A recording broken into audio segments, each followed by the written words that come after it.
The Philippines recently achieved another milestone sa pageantry thanks to Emma Tiglao. She was crowned Miss Grand International 2025, marking the first ever back-to-back win para sa Pilipinas. And she joins us now via Zoom from Bangkok, Thailand. Emma, welcome to Agenda and congratulations! Grand evening. Thank you so much. Maraming salamat po. It's nice to see you again, but now virtually. And nice to see that you have a new crown. Anong feeling na mayroon ka ng bagong title? Oh, I feel so grateful, so blessed, and I just want to thank all the Filipino people, because of your support, your love, and your prayers. We achieved this. We made history. Na-pressure ka ba nung alam mo na dapat may back-to-back tayong wins para sa Pilipinas? Like what I've said in the interview before, sabi ko, the pressure is there, pero siguro the passion that I have in my heart is higher than the pressure.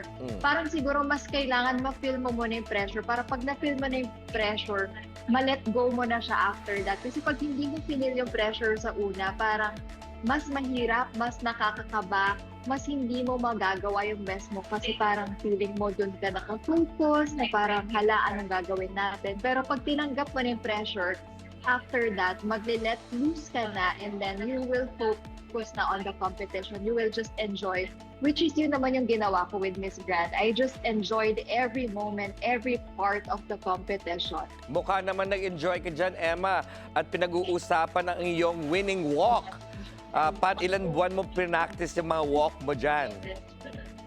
Sa totoo lang po, hindi naman siya buwan kasi even ang pagsali ko sa Miss Grand Philippines, medyo biglaan din kasi a few days before, doon pa lang din talaga nag-adjust ng age etong si Papa Nawat, no? Kaya nung nag-adjust, sabi ko, okay, if not now, okay lang pa, so let's join. So Tama. I think muscle memory na lang din po talaga siya kasi since I was 13 na I'm joining beauty pageant So nandun, I'm happy and grateful that I have Mommy G, my pasarela trainer na talaga namang nandiyan along the way, along the journey. Of course, nung nasa The Daily Dish ka bago ka patungong Thailand, excited kami para sa'yo. At syempre, meron na kaming history ngayon. Lahat ng beauty queen na nagdadaan sa The Daily Dish nananalo. And syempre, ikaw yung una namin beauty queen. Thank you so much. I think it's because also with your support and all the Filipinos kasi grabe ang bayanihan na natanggap natin with the reaction sa voting pa lang. That's why we won also the country's Power of the Year. Ibang klaseng bayanihan. Kung iisipin mo nga, ang dami nang nangyayari sa Pinas with the government, with the earthquake, diba, with the typhoon. Pero eto pa rin, nagkaisa yung mga Pilipino para ilaban natin itong back-to-back victory. And we fought, we won. Tama yan, Emma. Binigyan mo kami ng napakasayang news. Ano na mga activities mo dyan since winning last week? After I won, the day after that, I visited or one of the guests po tayo for Bangkok International Fashion Week. And then after that, we flew sa Chiang Mai to crown the Miss Grand Lampang, one of the provinces in Thailand. There will be like 77 provinces that will join Miss Grand Thailand.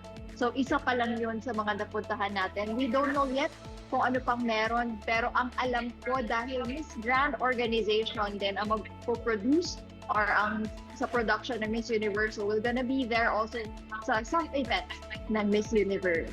So andyan ka pa hanggang November, medyo matagal-tagal pa, Emma. Yes, nami-miss ko na nga din talaga yung Pinas, pero ang sabi nga natin sa Miss Grand, we're ready to work. Wow, well, we're very proud of you. At kailan ka dapat uuwi? Excited na mga Pilipinong ma-welcome ka dito sa Pilipinas. Yes, supposed to be ang grand homecoming ay before Miss Universe. Pero nga, dahil busy na and ang dami pa rin nangyayari sa Pinas, parang mas gusto muna natin na huminga muna, bumangon muna. Ang daming nangyari, di ba? Parang kailan lang din yung earthquake and typhoon.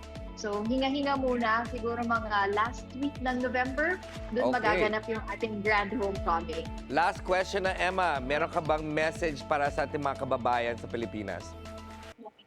I just want to say thank you very much big appreciation po sa lahat ng mga tumulong, sa lahat ng mga bumoto, sa lahat ng lumaban kasama ko. Maraming salamat po. Lagi ko sinasabi na yung laban na meron tayo dito sa Miss Grand, hindi lang po ako yun, kundi dala-dala ko po kayo. Dahil sa inyong bayanihan, nailaban po natin. Maraming salamat po. And I can't wait to see you there in the Philippines. Maraming salamat. Maraming salamat. Mabuhay ka, Emma. Miss Grand International 2025, Emma Tiglao. Thank you!